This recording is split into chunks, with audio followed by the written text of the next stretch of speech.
this, so I'm going to keep moving around so the camera doesn't stay on me. So that's why I'll move around a lot. Thank you very, very much. This morning I had the great pleasure of speaking to almost all of the 10th graders for Warren County, and that was an incredible experience. We had a program up at the Warren High School, and the students from Youngsville, Sheffield, and Eisenhower, the 10th graders, all came in, and that was a wonderful experience and quite an honor for me to speak to all of those young people about my experiences. On the way to that, driving into that this morning, I tuned in on the radio to the Jamestown station, and first I listened to the public service announcement about the program here tonight, which was wonderful, and then Jim Roselli came on and spent about the next 5 or 10 minutes talking about the program here tonight, and all I could think was, gosh, I'm going to speak about all of those things, but I will indeed give it my best shot.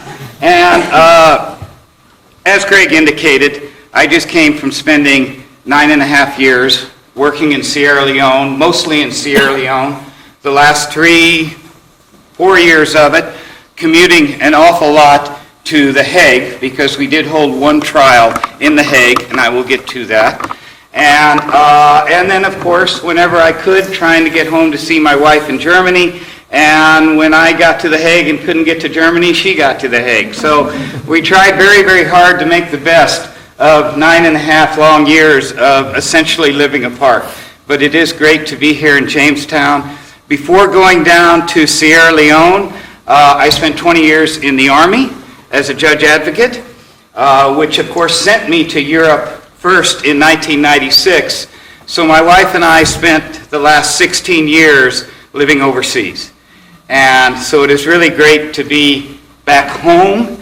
When I say back home, I mean back in the U.S.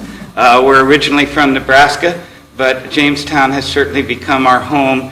Western New York, Western Pennsylvania is certainly now our home, and we're certainly thrilled to be here, and I appreciate all of you coming tonight to hear a little bit about my experiences.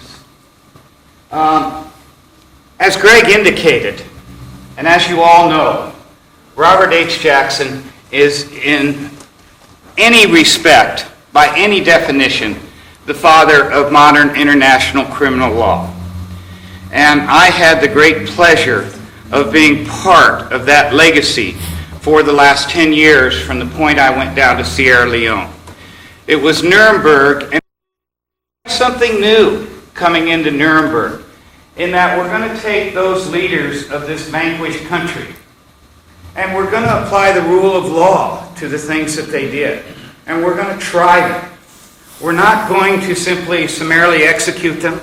We're not going to take some drastic steps such as that. We're not going to, in a sense, follow their lead and just kill them. Instead, we're going to take them to trial.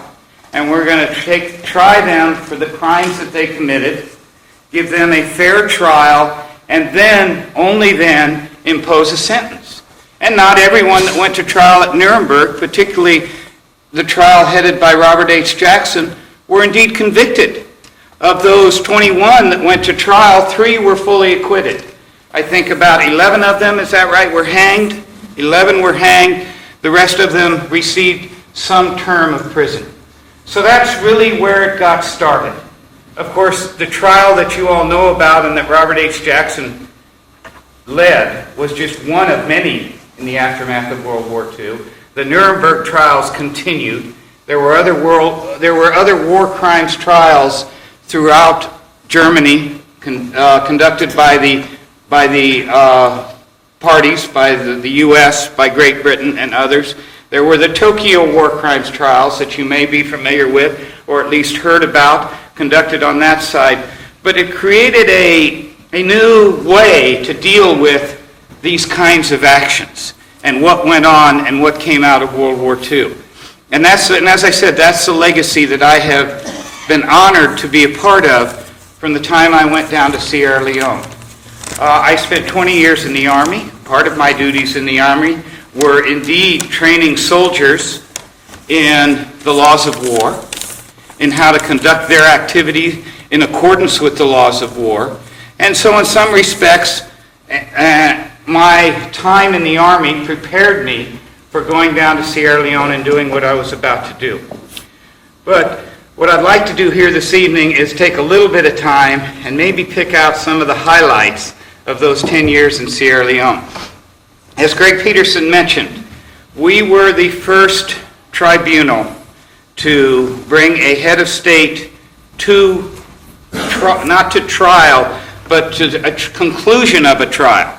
The Yugoslavian tribunal tried to try Milosevic, and they got started and well into his trial, and then he died of natural causes. But we did indeed bring Charles Taylor to trial, and we brought that trial to conclusion. He was indeed convicted, and I'll talk a little bit about that.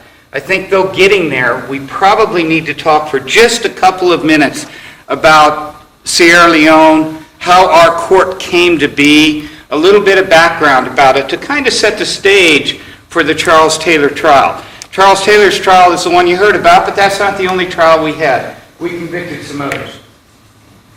This is our courthouse in Sierra Leone. It was built for the specific purpose of housing these trials. There's 2 identical courtrooms there. Sierra Leone is on the west coast of Africa. If you look kind of where the rounded part on the west coast, Sierra Leone's right there at the bottom. It's surrounded, it's got Guinea to the north, it's got Guinea to the north and to the east, Liberia to the south. That's where Sierra Leone was. Go ahead. The conflict in Sierra Leone, probably for lack of a better way to put it, was particularly brutal. In some ways, the conflict you saw some things coming out of Sierra Leone in a very large way, I guess, that you really hadn't seen before. These kinds of conflicts are going on in many places in the world, but for a lot of reasons, the conflict in Sierra Leone really caught the attention of the world community, which eventually is what caused our tribunal to be created. At least 50,000. Estimates range much higher, but there were at least 50,000 killed in Sierra Leone. The concept, has everybody here heard of this notion of child soldiers, of using children in war? This has been going on throughout history, but Sierra Leone is probably where it really came into focus, because in Sierra Leone it was very, very much used in a very contemplated and systematic way. A minimum of 10,000 children were conscripted into combat in Sierra Leone. Estimates range that throughout the world and on many continents in the world, child soldiers are being used in as many as 20 countries sometimes. You hear estimates that there may be as many as 300,000 child soldiers throughout the world right now being used in one conflict or another. And not always by rebel forces, sometimes by governments as well. So child soldiers it's a terrible, terrible thing. Our mandate was to try those who use child soldiers under the age of 15. And you can see these children here are much younger than 15. The age of child soldiers went down. The only real requirement to be a child soldier was to be able to drag your weapon around. That was it. If you were big enough to drag your weapon around and prop it up and fire it, you were big enough to be a child soldier. You truly have a lost generation of children in Sierra Leone, as well as many places around the world. Why were child soldiers used? You kind of ask that. What was it? Why did they use child soldiers? They formed in Sierra Leone and Liberia next door. We'll get to Liberia. But you had units, SBUs and SGUs, small boys units and small girls units created to use child soldiers. Child soldiers were used because, one, they were expendable. Two, child soldiers did what they were told. They would go into combat without fear. They didn't understand what they were going into, and so they would obey the orders of their commanders. In many instances, these children, of course, were forcibly conscripted. Rebel units would come through villages and take these children from the villages, along with young women and girls, but we'll get into that. Take these children into the villages, and it was not uncommon where these children were forced to kill their parents, to take any other level of authority away from the children and make them totally beholden to their commanders.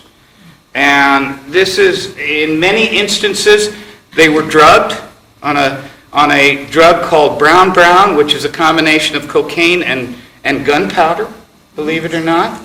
But many instances they were set into combat, but they were fearless. I interviewed many child soldiers. We brought many child soldiers to testify. The good story about that is that we were the first court to bring down international convictions for the use of child soldiers against those we charged. The International Criminal Court has have many charged with it, and has indeed since that time had one conviction on the use of child soldiers.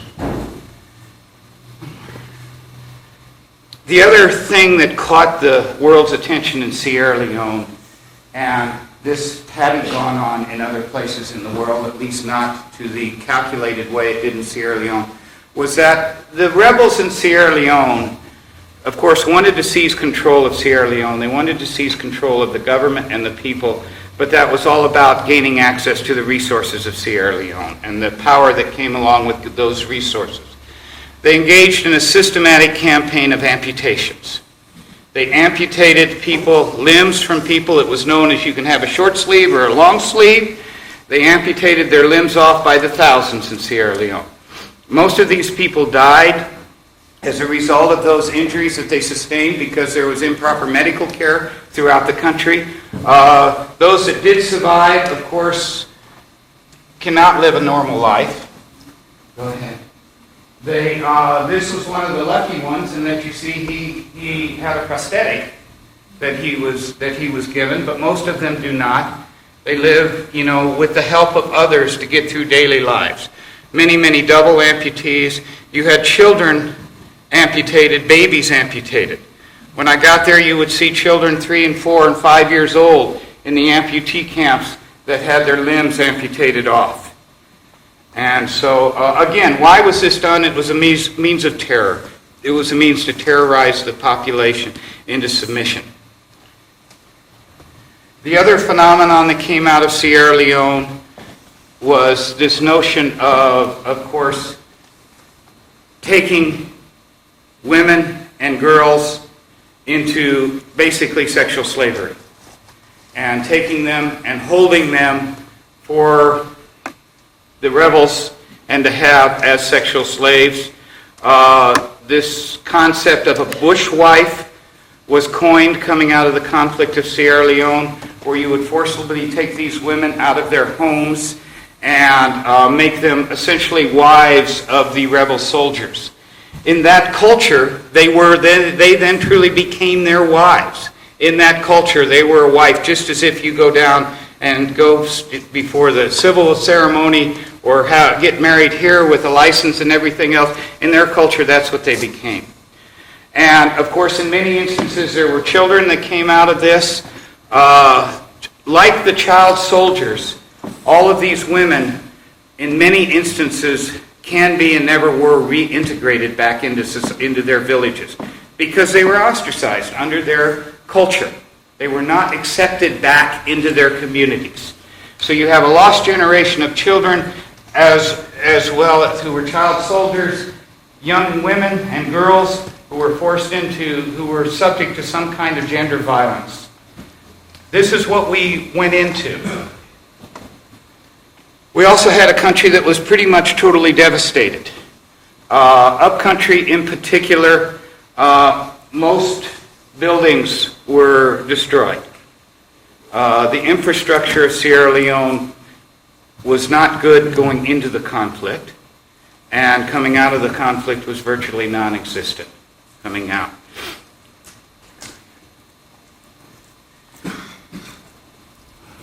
Diamonds. I'm sure that you've all heard about blood diamonds. Has anyone not heard the term blood diamonds? This too was coined coming out of the conflict in Sierra Leone. The conflict was not about diamonds.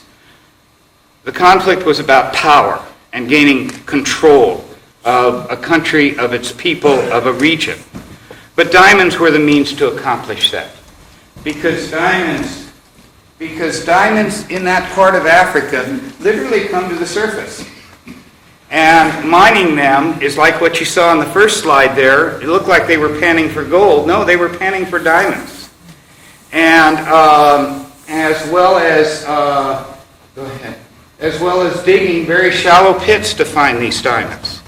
That's how you find diamonds. And the diamond areas were the first targets of the rebels, because if they controlled the diamond areas, they forced labor, didn't mention forced labor, but they used forced labor to mine the diamonds, and then they would sell these diamonds on the black market, and the market was there.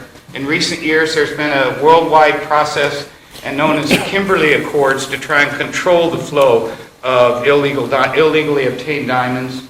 But there was a market out there, and diamonds were used to fund the conflict. Diamonds were used by the rebels to continue to fund the conflict and to buy and gain access to weapons and other supplies that were needed. And of course they had Charles Taylor, the president of a country next door, or before that leading a rebellion in the country next door, who was more than willing to help them in all aspects of this conflict. And from our perspective as a prosecution team, he was indeed controlling their efforts. But I'm going to make you wait just a couple more minutes before we get to Charles Taylor. Okay. Just a little bit about the Special Court. The Special Court was created by agreement between the United Nations and the government of Sierra Leone. We were an international organization in our own right. We were an international court. Much like the first two international tribunals that came since Nuremberg, and that was the International Criminal Tribunal for former Yugoslavia and for Rwanda. We were set up a little differently than those tribunals, but very much the same as well. We were generally under the United Nations. Those tribunals were directly under the United Nations. We were under the authority of the United Nations. That's kind of a fine line that's not important for tonight. But we were all set up very much alike. We were an international tribunal. We, of course, used our own jurisprudence that came out of the international tribunals. We had a statute that stated what the crimes were that we could indeed charge, and we had an established set of rules of procedure and evidence that were created for the international tribunals. The Yugoslavian tribunal, the first modern international tribunal, set up the rules of procedure and evidence, got the jurisprudence started, and the following international tribunals followed that.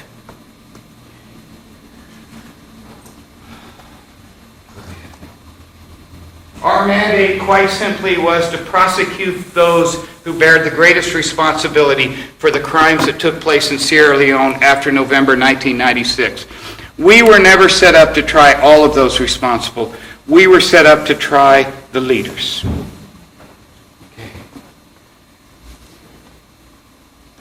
Our crimes were crimes against humanity, war crimes, and attacks on peacekeepers, and using child soldiers were our specific crimes. That's a little different from Nuremberg. And because Nuremberg had the additional crimes, not the peacekeeper crimes or the child soldiers, Nuremberg had war crimes, crimes against humanity, and crimes against peace, and conspiracy to wage an aggressive war. The modern international, so you see, Nuremberg was also interested in responsibility for going to war in the first place, for the attack, for starting the conflict. That is not in any of the statutes of the modern international tribunals. The modern international tribunals are not interested in why you went to war, whether your cause was just or unjust. Our modern international tribunals are interested in how you fight the war, what you do once you get there. Therefore, it doesn't matter if you were on the side of right or you were the aggressor. You're equally subject to modern international tribunals. We charged at Sierra Leone, we not only charged the rebel forces, we also charged the leaders of the pro-government militia. And many in the country of Sierra Leone could not understand that because they were the good guys. They were the ones that fought, and And because of their efforts and an outside military force, because of their efforts, the legitimately elected government was brought back into power. But why did we charge them? Because they did bad things getting it. You can be on the side of angels, but you can still do bad things fighting your wars, basically it. So we didn't care what side you were on, whether you were siding on the side of right or on the wrong of this conflict. We cared about how you fought it. And that's the way modern international tribunals are set up, and that's the way they charge crimes right now, including the International Criminal Court, the only permanent modern criminal law tribunal.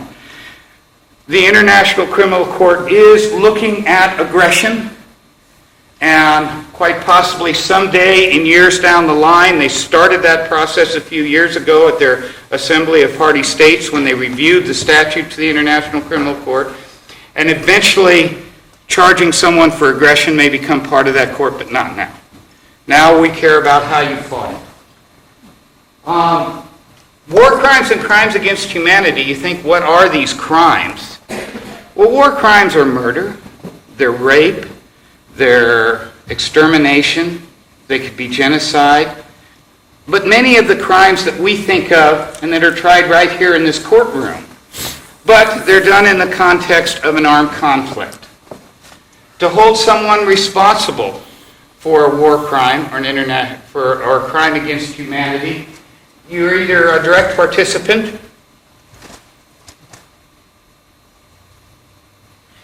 you could be a direct actor, an aider and abettor, much of the same theories today, or simply by a matter of superior responsibility. You're in a command position, and as a result of being in a command position, you either knew you had those under you committing the crimes and you didn't do anything to stop it, or of course you ordered them to do it. So you can be found guilty for inaction as well as action in a war crime and a crime against humanity. Those were the crimes that we charged. Go ahead. Yeah, let's go ahead. Go ahead. Okay, those were the crimes, and that was to hold someone responsible. That's what we had to do. Tell you a little bit about the court. These international tribunals are set up with three organs. You have the chambers, you have the judges. In our case, we had 2 trial chambers, each made up of 3 judges, and we had 1 appeals chamber made up of 5 judges. You don't have a jury, as you may think of at a criminal trial here. It's tried before 3 judges. The 3 judges decide the issues of fact and law and come up with a verdict. You go to an appeals court that's set up within the tribunal, and they're the last line of appeal, essentially. You have an office of the prosecutor. That's where I fit into this. You have, in the office of the prosecutor is responsible for both investigating and trying those.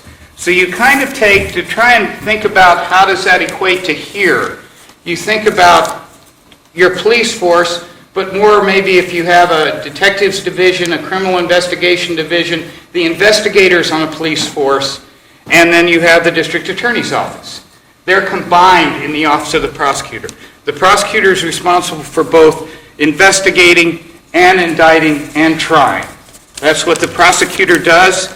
My role in the office of the prosecutor, I was the prosecutor's chief of prosecution, which meant I was responsible for those years for overseeing all of the trials. And the last few years, I also oversaw all the investigations. When we lost our chief of investigations, I took over investigations responsibility too. So the prosecutor got all of the news and the media and got to be in the limelight. The rest of us kind of did all the work and got things done. Okay, you have the third organ of the court is the registry. The registry is your clerk of courts. They're responsible for making sure you have a courtroom. They're also your prison system, your correctional facility, because they're responsible for housing the prisoners, feeding them, taking care of them, detaining them during the trial, and making sure we have a court record of proceedings. All of those administrative functions come out of the office of the registry, and they're responsible for finding a place for these prisoners after they're convicted. Okay. Our court, as I said, indicted only the very, very senior leaders. We indicted 13 of them from the three fighting fractions in Sierra Leone, and those were the Revolutionary United Front, the Armed Forces Revolutionary Council, and the Civil Defense Forces. The Civil Defense Forces were the pro-government militia. Of the 13 people that we indicted, we brought 10 to trial. Of the remaining 3 died. They didn't make it to trial. Fode Sanko, pictured right here, was the leader of the Revolutionary United Front. When he came into our custody, he was a very, very sick man. He had suffered, we think, a couple of strokes, and he died within a couple months after coming into our custody. The second one, Sam Bakary, who was the second under Fode Sanko, he was killed in Liberia shortly after we indicted him. Our evidence is that Charles Taylor had him killed. Charles Taylor was not yet aware he had been indicted, and Charles Taylor wanted to clean up any loose ends. And our evidence is that he killed Sam Bakary. Sam Bakary was hiding out in the neighboring country of Liberia. His body was indeed turned over to us. Was indeed turned over to us by Charles Taylor, who thought he was being humanitarian by turning him over to us and to show that he was trying to cooperate. A few months later, we unsealed his indictment, and after that, it was a different story. But at any rate, the third one, the head of the Armed Forces Revolutionary Council, Johnny Paul Karoma. We never have found his remains. However, our evidence is compelling that he also was killed in Liberia at the orders of Charles Taylor. And we did have eyewitnesses testify to that effect. I suppose as long as you never have his remains, some may always have a doubt. We don't. He was indeed killed. So we've accounted for everybody. Just this picture is the first trial team. When the first of our trials started, we did have 4 trials. 3 of those trials had 3 accused each. And then, of course, Charles Taylor we tried alone. This is one of our trial teams that went to the first trial. You'll see Dave Crane, our prosecutor there, and I guess I'm in there somewhere too. The important thing about this picture is to show the trial team we truly were a court made up, an international tribunal, but we were made up very much of Sierra Leoneans. Sierra Leoneans were very much a part of our tribunal. And we had senior Sierra Leonean attorneys and prosecutors and investigators working in our office and part of the team. So you look at Rwanda and you look at Yugoslavia, who were tribunals not in the country where the crimes occurred, because quite frankly the countries were didn't necessarily want to see these tribunals set up, and they were forced upon them by the UN. We had the support of the government. And in fact, 1/3 of our judges at the tribunal were appointed by the government of Sierra Leone. These are 8 of the 10 that we took to trial. 1 of the 10 died between the end of natural causes. He had surgery and complications from surgery due to a health issue. He died of natural causes between the end of evidence and before a verdict was handed down. These are 8 of the 10 that I mentioned. They're serving their sentences ranging from 15 years to 52 years. And believe it or not, they're serving those sentences in Rwanda. There was no prison available in Sierra Leone that met international standards. We were an international court. And everything we did was by international standards. There's no prison in Sierra Leone, first of all, that could house them. But we wouldn't house them in Sierra Leone anyway. The objective was to remove them from Sierra Leone and to get them away. And you would not want any risk of a successive government releasing them at any point that might somehow have been favorable to their cause, or things change. That's why their prison sentence is being served outside of Sierra Leone. Okay, Charles Taylor. Let's spend a little bit of time that we have talking about Charles Taylor. The first head of state to be convicted since Nuremberg. He was a sitting president at the time we indicted him. Shortly after we indicted him, but after we unsealed the indictment, he was forced out of power by rebels within his country. He was essentially doing to his own country what he was doing to the neighboring countries. And essentially groups within his country forced him out of his country. He went into exile in Nigeria.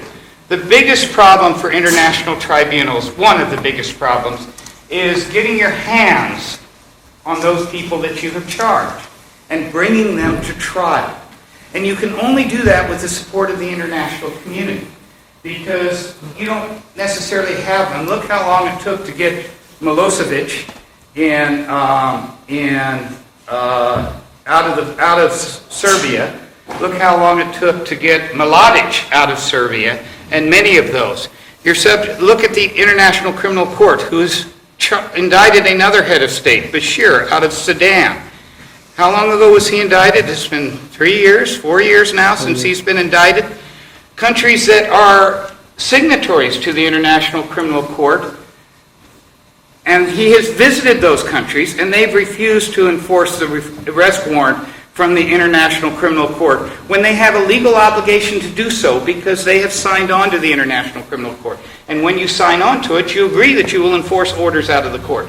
So they have a legal obligation to do it, and they're ignoring it when it came to that case. So the biggest part of trying these people is getting them in your hands. And without the support of the international community, you can't.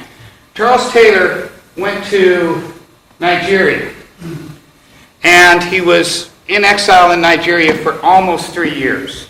Finally, the international pressure was overwhelming against Nigeria, and Nigeria finally came on board and said that we will release him. We will return him to Liberia. We won't turn him over to the Special Court for Sierra Leone, but we'll return him to Liberia if indeed the newly elected government in Liberia asks for him. A lot of behind-the-scenes negotiation took place, and eventually that government did indeed ask him. Now it's put Nigeria on the spot. What do we do? And so they indeed said that they would turn him over. This is, go ahead now. You see, that side with Charles Taylor holding his weapon, a very strong-looking Charles Taylor. This, of course, is the picture I like much better, because this is a little later when indeed we did have him in the dock, and he was indeed sitting in our courtroom at his initial appearance is what this is. But at any rate, Nigeria did agree to return him to Liberia, because the newly elected president felt strong enough to come forward and ask for him to return. This was a very brave thing to do on her part. She was the first woman president elected in Africa. Charles Taylor still had an incredible power base in Africa. He had many, many supporters in Africa.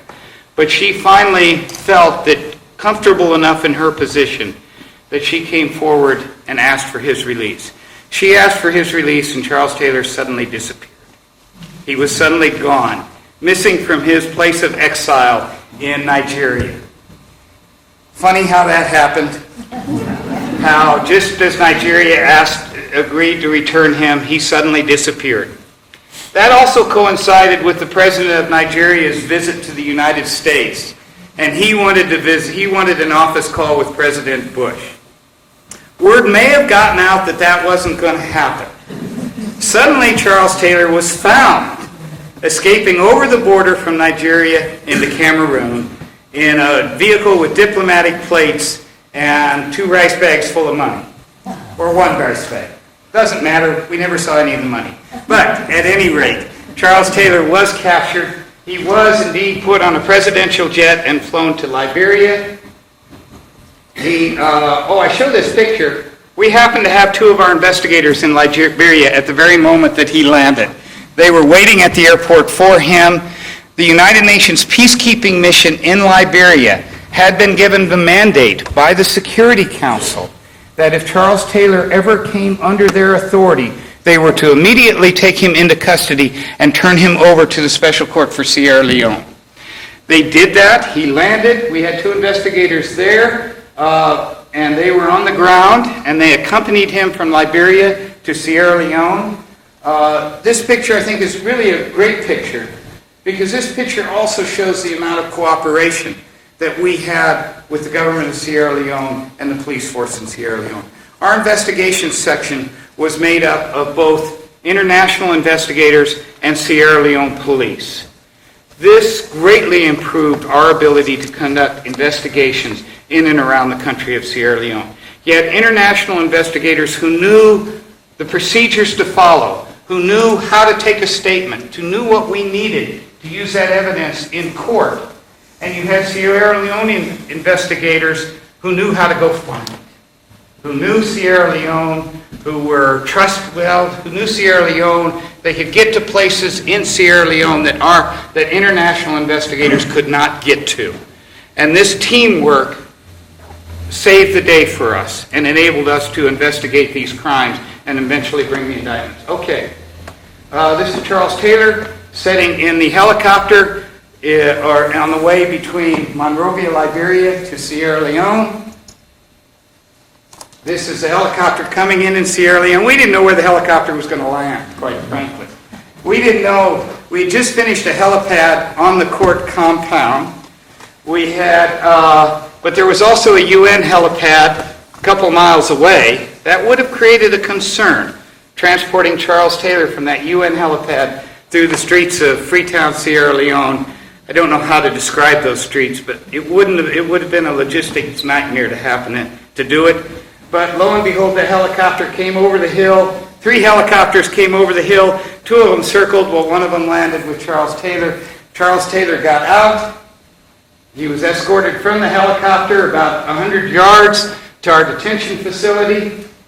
This is, you can't really see the people in those pictures, just trust me that I'm in the picture.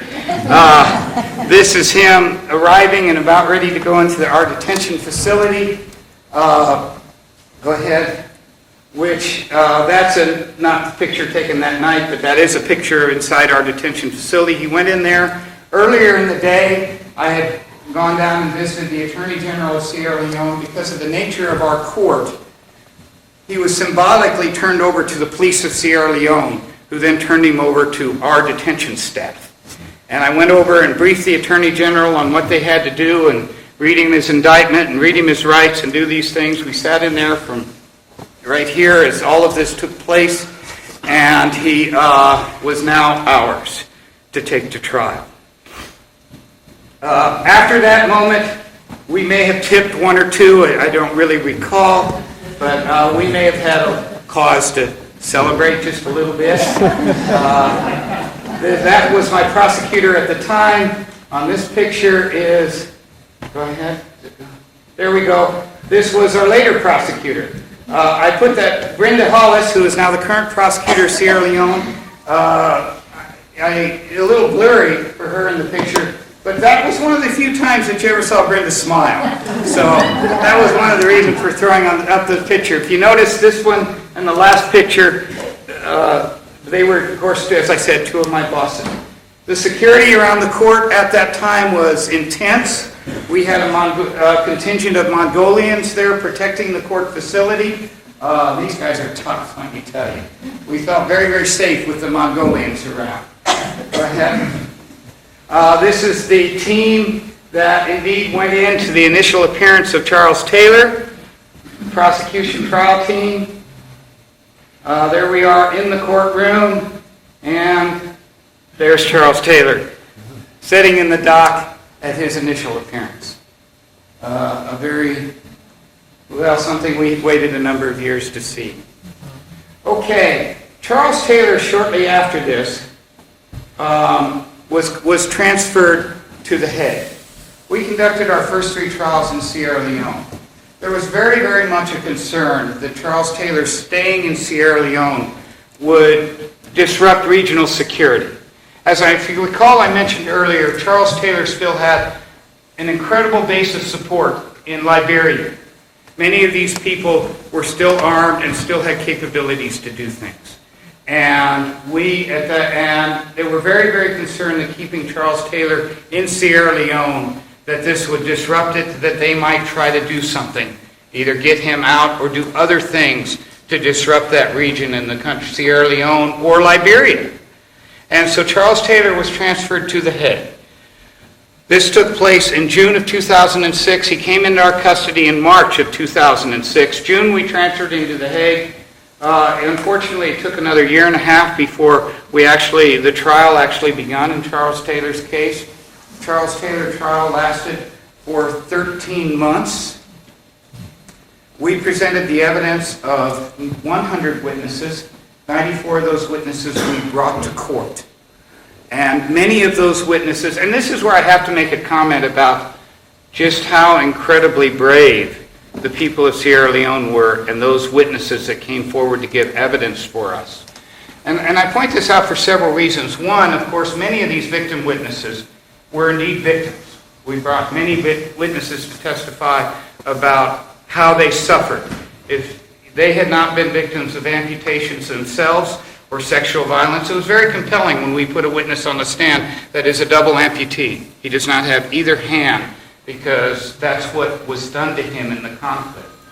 But they were brave. They came forward. This was particularly brave on their part because I remember said, we're only trying the leaders.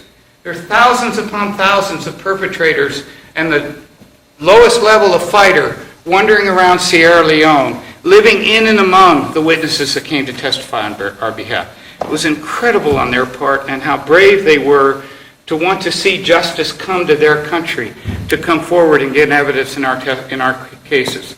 In many instances, we were able to provide them some level of protection. In many instances, they were able to testify with their names being withheld, and so that they could then go back and assimilate into their villages, not having known that they testified. But we took 100 witnesses, or nearly 100 witnesses, brought them up country in Sierra Leone. They'd never, the only thing, if they'd ever seen an airplane, it was from 30,000 feet above. We put them on an airplane, we flew them to Europe. You probably can't imagine more of a culture shock for these people than going to The Hague and testifying at our court. But they did it, they were very brave, and ultimately resulted in our successful conviction. Not only did we have to bring the victims, but we never alleged that Charles Taylor set foot in Sierra Leone. He pulled the strings from next door in Liberia. How did he do that? We ultimately convicted him of aiding and abetting, supplying, and planning what went on in Sierra Leone is what we ultimately convicted him of. But he did all of that from Liberia. So how do we prove that those crimes took, when we have witnesses, victims, that never saw Charles Taylor? They knew he was responsible, but they never saw him on the ground. They had no first-hand knowledge of who was directing the activities. So how do we prove that? How do we prove all of those fighters in Sierra Leone were acting on behalf? How do we connect the things that they did and the crimes they did to Charles Taylor? Well, in many instances, we had insiders come in and testify. Many of them came to, we of course gained many more witnesses when Charles Taylor was arrested in our custody, because then, quite frankly, they weren't afraid of him anymore, and they were more willing to come forward and testify. But we had to bring insiders in. Many of them had blood on their hands as well. They had committed terrible crimes themselves. But we had to bring them in to testify and establish those links between Charles Taylor in a country away and the crimes that took place in Sierra Leone, and to testify to how Charles Taylor was essentially pulling the strings, directing them, helping them with planning, and providing them arms and ammunition. And I've got an anecdote on that in a minute. We also brought some experts in to testify about the region, how diamonds and how other ways were used to fund these types of conflicts. You think back to Nuremberg, and much of the cases, many of the cases in Nuremberg were paper cases. There were, of course, witnesses that testified, many witnesses that testified, but the Nazis kept meticulous records. You don't have that in Africa. We didn't have a paper trail that we could establish. So the only way we could prove our cases was through witness testimony. And ultimately, that's what we did. Okay. The defense case lasted for 16 months. We did 100 witnesses in 13 months. They did 21 witnesses in 16 months. Charles Taylor testified for 7 months, is how long Charles Taylor testified for. That was a long time. I don't know much more to say about that. 4 months of that was on direct examination. 3 months of that was on cross-examination. Now, granted, there was the holiday period in that, so there was a court recess in that period. So about 6 months that he was actually on the stand for testifying. And believe me, he testified from the time he was a young child forward. But anyway, in the end, they gave us an initial witness list of 264 witnesses. In the end, there were only 21 witnesses that they were able to bring forward to testify on Charles Taylor's behalf. Now, this picture is kind of hard to see, but this is where Charles Taylor is just coming in to testify for the very, very first time. I took this clip off of Al Jazeera, but you would think I'm showing you that picture because Charles Taylor is coming in to testify for the first time, but that's not really why I'm showing you that picture. If you look over Charles Taylor's right shoulder, or on our left of Charles Taylor, you'll see someone sitting there in a white blouse. That's my wife, Pam, right over there. Go ahead. Here's another picture of her sitting behind Charles Taylor on that first day of testimony. And so the world, as they watched Charles Taylor, also looked at Pam from about here to here. Anyway, that's why I brought that. Okay, next one. Okay, I think Greg set the stage for this slide a little bit, so we need to talk for just a minute. Does anybody know who that person is up there? Except Greg, can anybody say who that is? And Peggy, I know you know who it is. Who is that up there? Has anybody in here not heard of... Oh, there we go. Who is that? That's Naomi Campbell. That's right. Is there anybody here that has not heard of Naomi Campbell? We subpoenaed Naomi Campbell is a very, very famous model. She's known the world over. And Naomi Campbell, believe it or not, became a prosecution witness. We did have to subpoena her, but after issuing a subpoena, she did come and testify voluntarily. She didn't want to, but she did. And we also brought in Mia Farrow. We didn't have to subpoena Mia Farrow. Mia Farrow just came. But the reason we brought them to testify was, I told you earlier how Charles Taylor was supplying weapons to the rebel forces. And remember how I told you that diamonds were being used to fund those weapons purchases. Naomi Campbell was in... I'll make this story very, very quick. But Naomi Campbell was in South Africa at a dinner being hosted by Nelson Mandela. And at this dinner, believe it or not, Charles Taylor, who was then the president of Liberia, basically crashed this dinner party and showed up at this dinner party at President Mandela's home in South Africa. And this dinner party, of course, he was hosting on behalf of a charity that he was creating.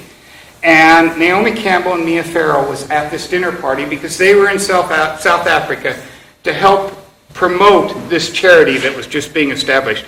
And as I recall, it was a children's charity.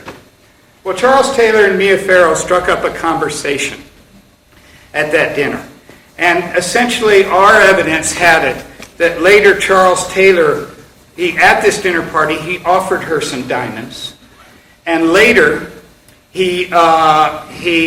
two men showed up at the guest house that Naomi Campbell and Mia Farrow were staying in and gave Mia Farrow what she described as this small package of dirty-looking pebbles.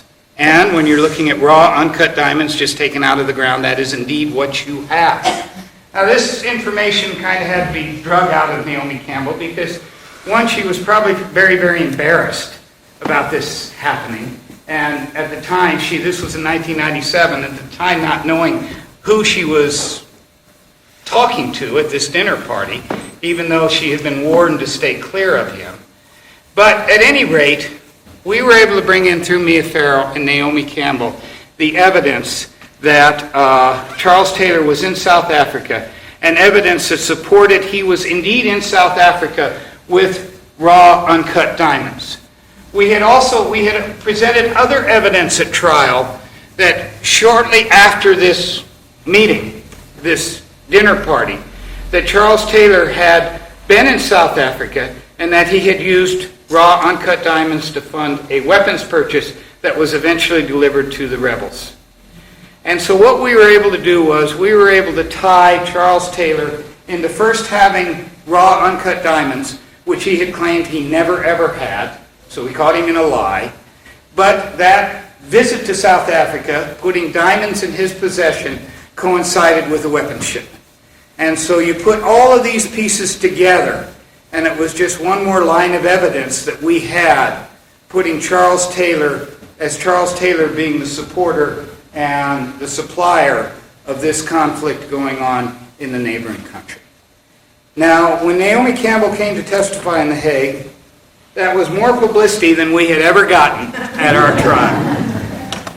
The streets outside the courtroom, outside the courthouse in The Hague, were lined with satellite trucks. You had reporters there from who knows how many countries, but hundreds of reporters lining the streets, trying to get interviews and reporting on Naomi Campbell being in The Hague and testifying at the special court for Sierra Leone in the trial against Charles Taylor. Now, you know, in the end, that was all right with us, because although you hate to see it takes Naomi Campbell to get the news there and to cover the trial, the bottom line is they did come and cover the trial. And included in that coverage was a lot of footage and a lot of reporting, background reporting on what had happened in Sierra Leone.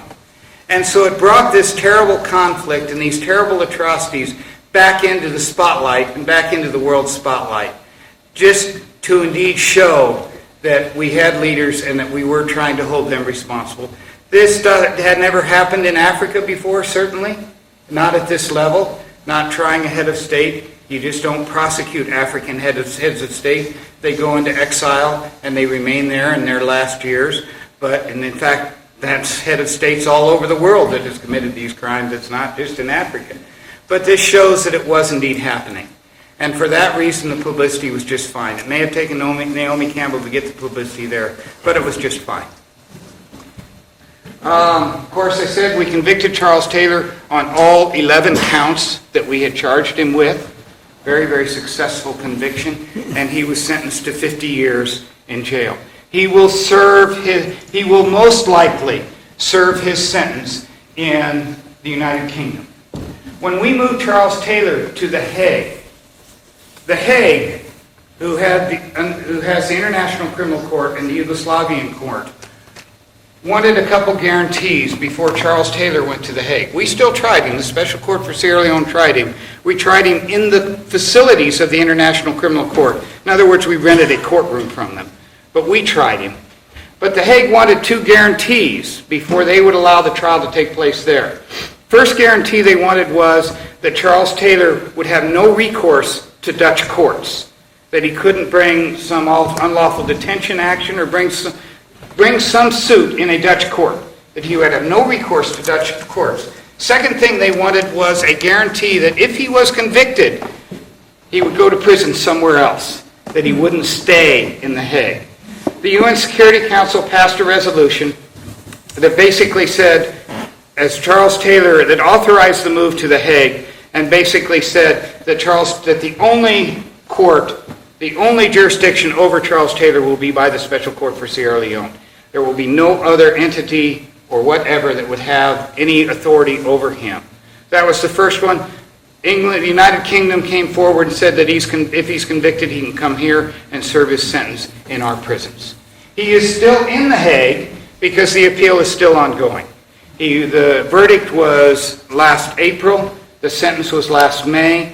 The appeal is ongoing. Oral arguments on that appeal took place about 3 weeks ago, and we expect an appeals decision this fall.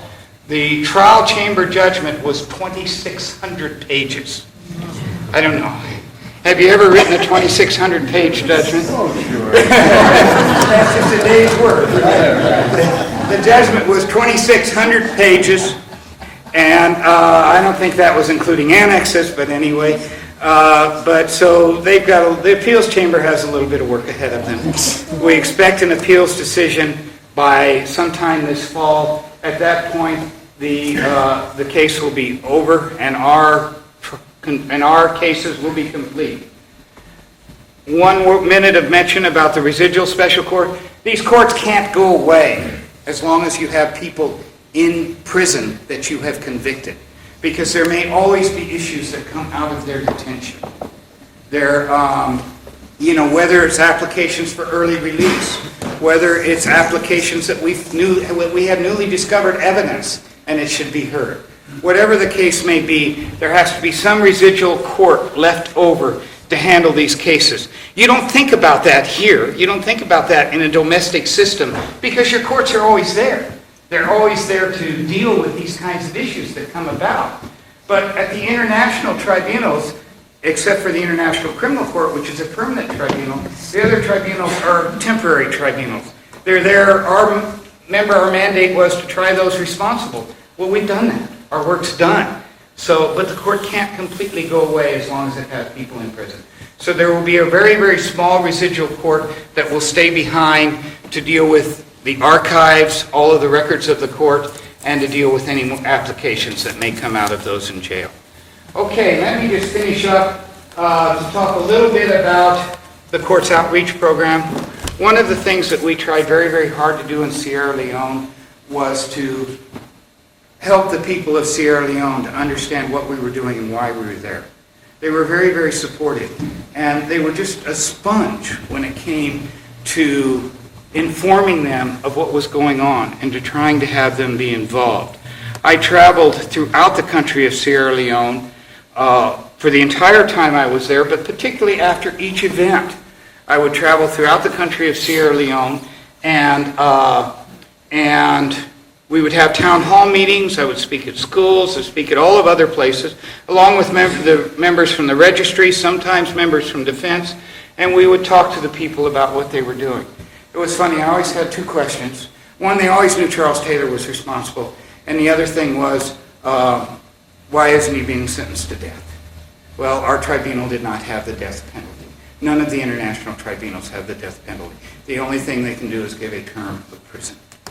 And so that's why, just a few pictures. This is one of the town hall meetings. This is another one, okay?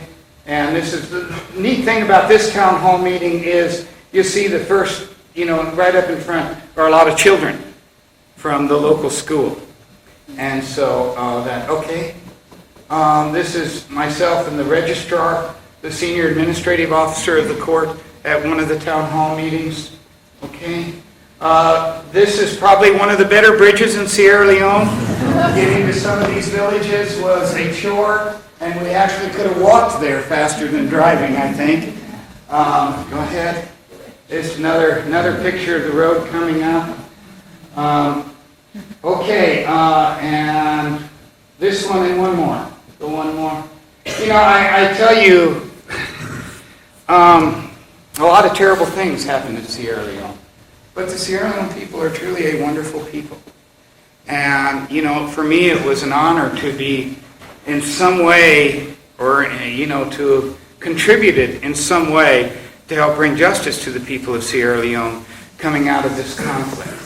And, you went one too fast. I'll get to this one. But you can see the children there and the smiles on their faces. And that's not because they had any idea who we were and what we were doing, but just to show you that, there's a lot of life in the people of Sierra Leone, and they have come to this conflict in a wonderful way, and they are trying very, very hard to move forward, to forget, and to make a life for themselves. This is where I lived for 9.5 years in Sierra Leone.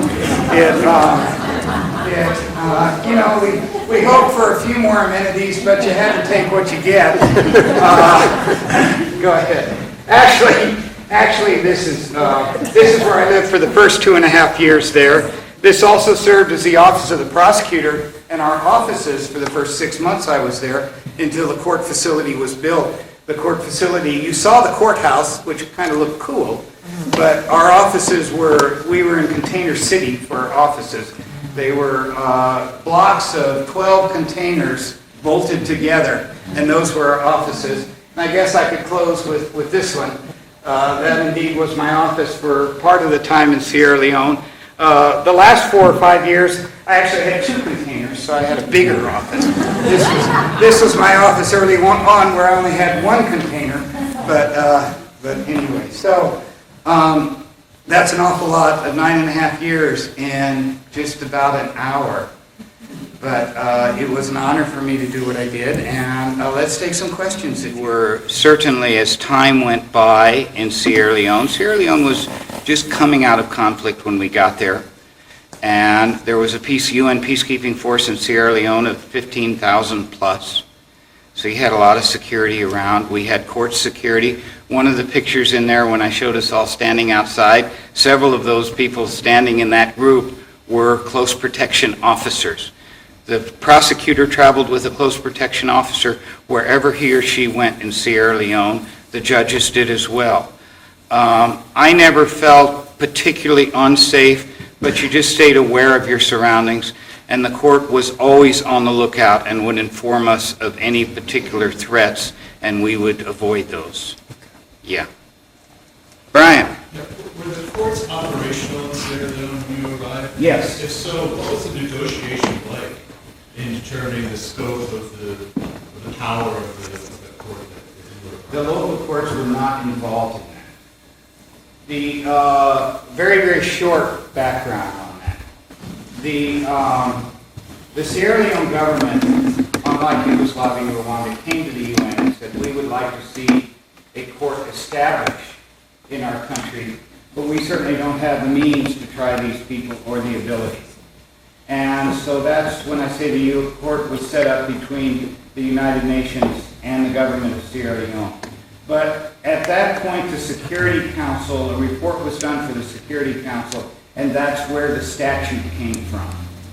And so at that point in time, the statute was created by negotiations, but mainly within the Security Council and the United Nations. The agreement was signed between the government of Sierra Leone and the United Nations, and then the Parliament of Sierra Leone ratified that agreement. So we were completely independent of the government of Sierra Leone. We were an international tribunal, just as the other tribunals, and the government of Sierra Leone, by treaty, our court had a position above all of the Sierra Leone courts, and they were subordinate to us if we needed assistance or whatever the case may be. The government of Sierra Leone was obligated to enforce any orders out of our court. I think the question was over here. You mentioned a lot about how there is that lost generation of children, and what are we doing now, or is there still any awareness of it coming back from the Sierra Leone, or? Well, certainly after the conflict, there were there were several disarming, demobilization, and reintegration programs, DDRs. I think I've got the 3 right. But there were a number of programs in and around Sierra Leone to try and reintegrate child soldiers back into the economy. There were job training programs. There were lots of programs like that to try and teach them skills. Those programs were marginally successful. Eventually, they were just absorbed back into society. Eventually, they grew up, and they were just in many ways absorbed back into society. There are still NGOs there trying to provide some amount of assistance. But there's not, I showed you those pictures, the one burned out building, the one, in the front.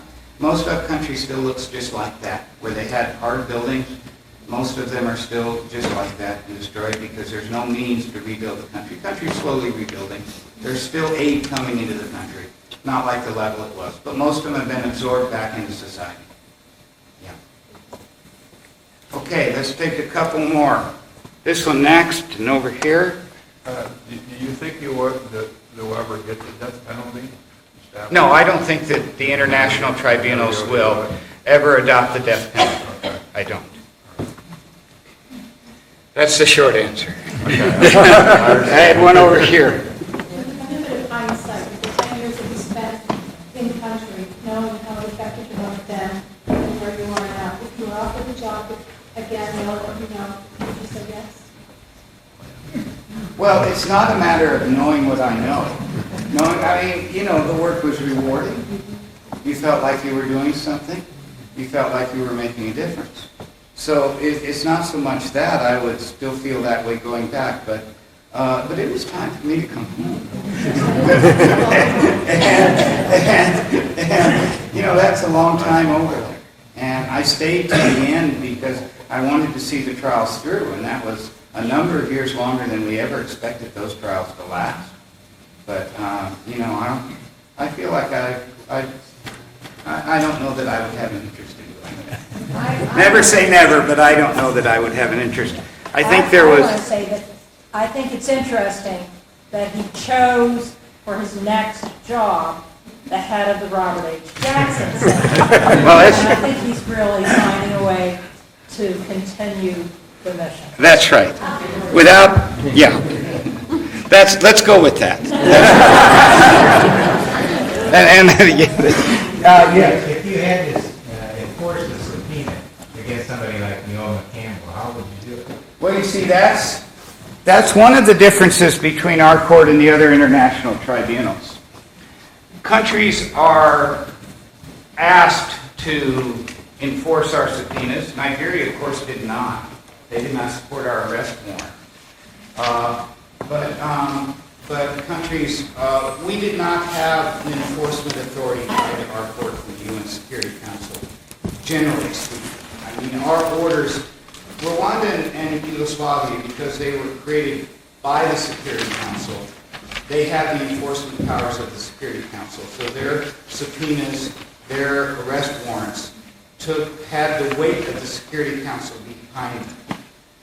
Not that always did them any good. As you can see, their success in bringing in some of their indictees that are still at large. We kind of had, for ours to be enforceable in any other country as a legal obligation, the Security Council would have had to act on our order.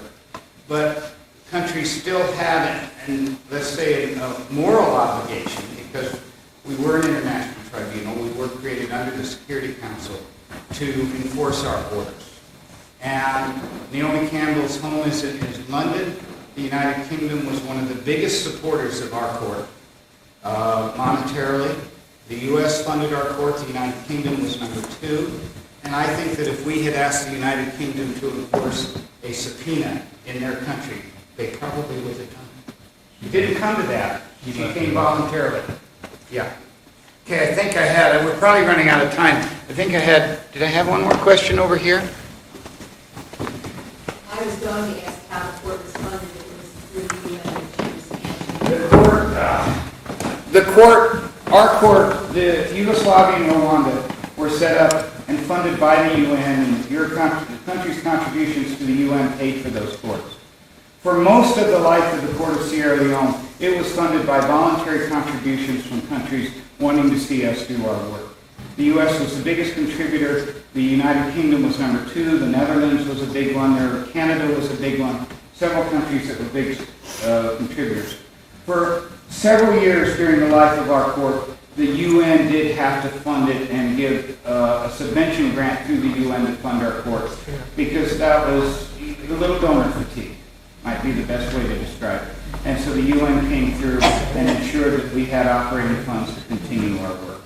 Let me just say, this is an incredible presentation by an incredible individual under incredible circumstances.